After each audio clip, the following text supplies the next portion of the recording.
What now? The Tennessee Governor Bill Lee has signed off on President-elect Donald Trump's plan to dismantle the U.S. Department of Education. This all comes as Lee prepares another legislative push for his school voucher plan. Thanks for joining us. I'm Richard Ransom. And I'm Pepper Baker. While Trump almost certainly would not have the 60 Senate votes needed to fully eliminate the DOE, no one doubts education funding during a second Trump term could look radically different. Our Kevin McNamara has more. The state of Tennessee typically receives over $1 billion a year in federal education funding.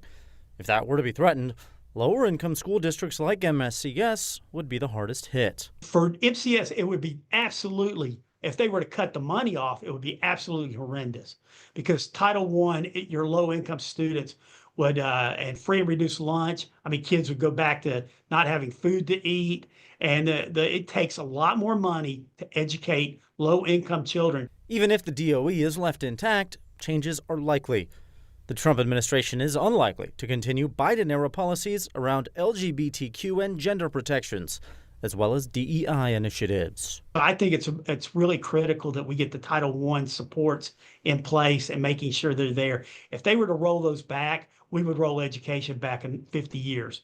And I think it would be very punitive to them. And what I think is that this is an opportunity for churches, private organizations, fraternities, sororities, especially in the black community, to start their own schools. There's nothing that will keep us from starting private schools and teaching whatever it is we wanted to teach. Former Memphis City Schools Board member Reverend Kenneth Whalum is taking a more optimistic approach to the changes. But I look at it as an opportunity for those of us who are responsible for our children's education to make sure that they get educated properly. And you cannot argue that they're getting a quality education now.